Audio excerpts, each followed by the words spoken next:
Vamos a conversar ya con nuestra tercera invitada. ¿Sabe Póngala que en pantalla, este Pablo. tema, ¿Qué pasó? ¿La tenemos o no la tenemos? Me tiene, me tiene nervioso. ¿Ah? Se desconectó. la verdad es que es lamentable, ¿no? Es Póngala en lamentable por pantalla, el... póngala en pantalla. ¿Cómo está, Presidenta? Un gusto saludarla desde Ecuador en directo de la ciudad de Guayaquil. Le saludamos junto a Carla Aro. Bueno, el presidente o el gobierno ha dicho que no hay recursos para cubrir esa alza salarial que ya ahora es una ley y seguramente se vendrán demandas para evitar de que ustedes tengan ese aumento que les corresponde y que con justo derecho yo creo que los docentes tienen que ser bien pagados. Aquí en Ecuador, en la China o en la Conchinchina debe de ser bien pagado un docente. No puede ser que un docente tenga que andar mendigando para poder juntar su presupuesto familiar. Bienvenida. Buenos días a ustedes y a todas las personas que están tras las pantallas en este importante medio de comunicación. En efecto, la Unión Nacional de Educadores pues está conforme con el informe presentado por la Asamblea Nacional, toda vez que cumple con el mandato de la Corte Constitucional.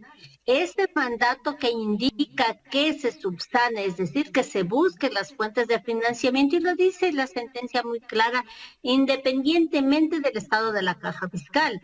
Es decir, que hay que buscar los recursos para cumplir con esta reparación de derechos. ¿Y de dónde salen los recursos? Aquí se ha querido, por parte del gobierno, lo que quieren es enfrentarnos a los maestros con la ciudadanía al sobredimensionar las cifras y al no ponerse de acuerdo ni entre ellos, porque el Ministerio de Economía dice 2.100 millones de dólares, en tanto que el gobierno habla de 4.000 millones. Pero la cifra real que se necesita para esta equiparación salarial es de 630 millones. ¿Dónde están las fuentes?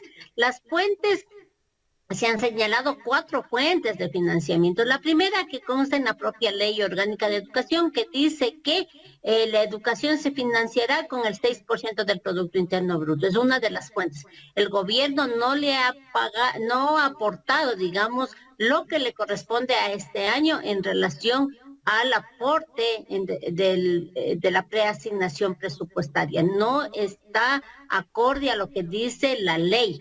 Le está aportando el 3.11% cuando tenía que aportarle el 4.2%. Entonces, aquí estamos hablando que quien está fallando, que quien está incumpliendo es el presidente de la República, es el gobierno. Segundo, hay un incremento en la recaudación de los impuestos por la reactivación económica. Entonces, ese excedente de ingresos se debe invertir en educación. Por otro lado, en la Ley de Desarrollo Económico se habla también de que se va a aumentar recaudación de impuestos, por lo tanto es otra fuente, la tercera fuente, y de manera excepcional dice el artículo 286 de la Constitución que podría ser de los excedentes del petróleo.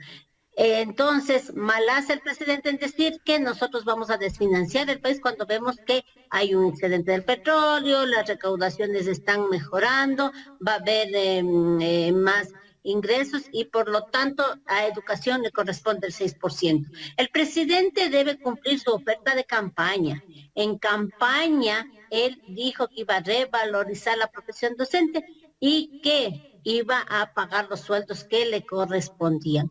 Entonces nosotros estamos a la espera de que el presidente pueda analizar este informe y ha llamado a un conversatorio. Nosotros no le corremos al diálogo, nosotros siempre tenemos propuestas para presentar y el día de hoy mis compañeros están yendo a cada una de las gobernaciones para poder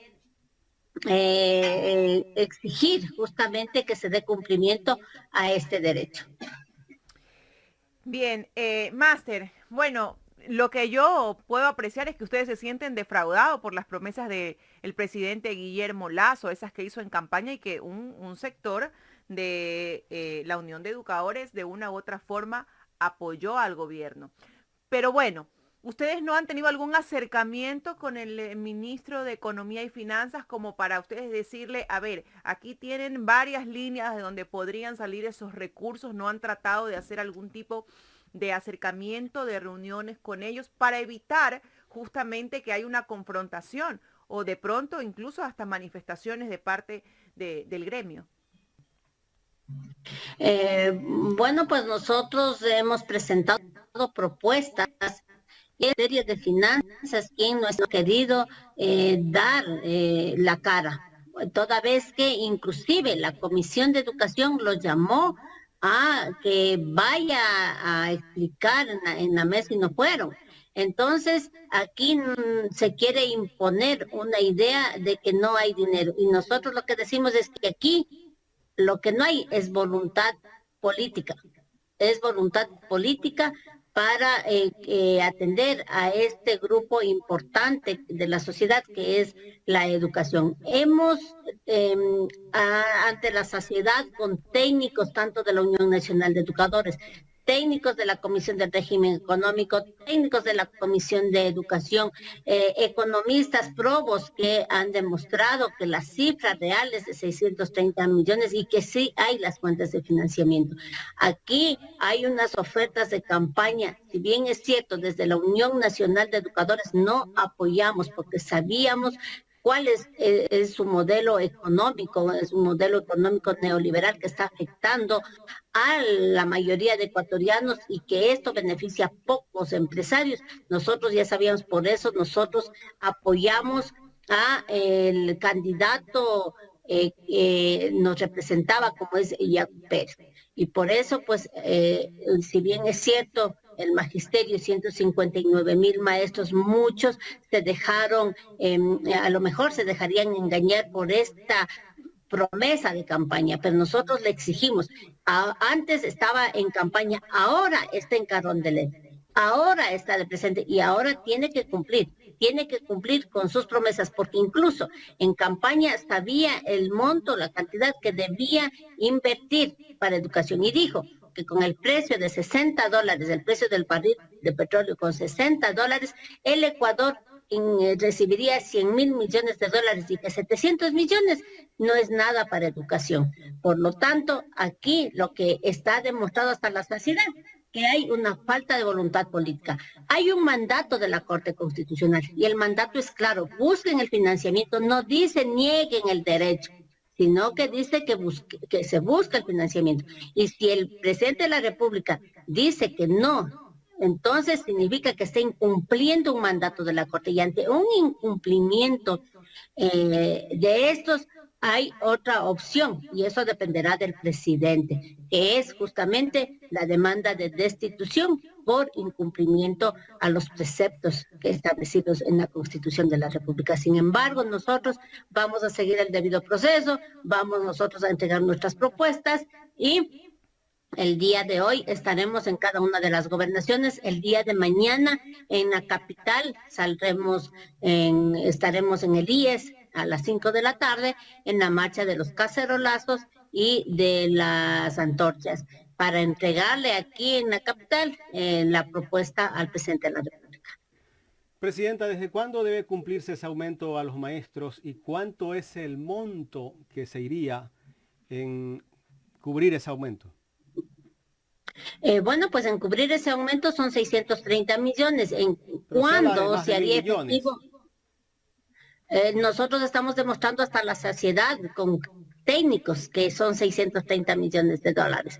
Entonces, nosotros los maestros enseñamos a sumar, enseñamos a multiplicar y pedagógicamente la maestra Isabel Enríquez el día viernes en la sesión de la comisión lo demostró pedagógicamente cómo debían haber hecho ese informe técnico, con todos los requerimientos y con todo lo que dice la normativa. Por lo tanto, está demostrado que son 630 millones. Cuando una vez que el presidente haga observaciones o pueda aportar al informe de la Asamblea Nacional, coordinadamente con la Asamblea, tendrán que presentarle a la Corte Constitucional y la Corte Constitucional tendrá la última palabra para que pueda ejecutarse ya estos dos puntos que tenían que subsanarse.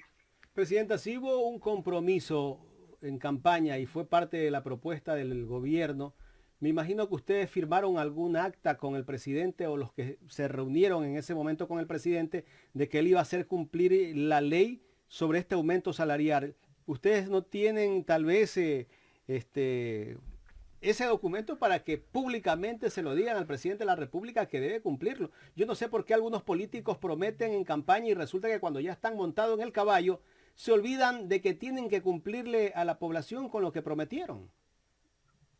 Bueno, pues la Unión Nacional de Educadores es un gremio independiente de clase, no se casa con ningún gobierno, si bien es cierto puede apoyar desde afuera a algún candidato, nosotros apoyamos a Jack Pérez, nosotros no hemos tenido ningún conversatorio anterior en campaña con Lazo, pero sin embargo hay declaraciones públicas en algunas fechas sobre su afán de revalorizar la profesión de docente y de invertir en educación. Por lo tanto, la palabra vale, porque caso contrario caería en lo mismo que le está diciendo. Él dice que la Asamblea es irresponsable, que es populista, entonces sus ofertas de campaña también fueron populistas, también fueron irresponsables. Entonces debe mostrarse como un hombre un hombre que cumple con su palabra, pero sobre todo un mandatario que le apuesta a la educación. Entonces, aquí no hay esa voluntad política. Está demostrado que no hay la voluntad política de legislar no solamente para los maestros, sino para el pueblo ecuatoriano, cuando vemos que incluso todas las medidas que le está tomando está perjudicando a los 17 millones de ecuatorianos y se están beneficiando realmente solo unas pocas personas. ¿Qué va a pasar si el presidente se mantiene con su tesis de que no hay el financiamiento para cubrir ese aumento a los maestros? ¿Ustedes van a salir a las calles? ¿Qué van a hacer ustedes? Bueno, pues si el presidente de la República se mantiene con el que no hay dinero, simplemente está incumpliendo el mandato de la Corte Constitucional, porque le dice que busque el financiamiento, no le dice hay o no hay, indique si hay o no hay, le dice que busque las fuentes de financiamiento, por lo tanto, al haber una negativa rotunda, estaría incumpliendo. Nosotros estamos agotando el diálogo, iremos a movilizaciones, pero también haríamos la demanda de destitución por incumplimiento de los preceptos constitucionales, que eso está establecido en la Constitución de la República. ¿Han recibido, Máster, apoyo de algunos gremios o de pronto acercamientos con bloques en la Asamblea justamente por este tema? Bueno, pues son 113 asambleístas que dieron su voto en favor de la equiparación, de la revalorización de la profesión docente.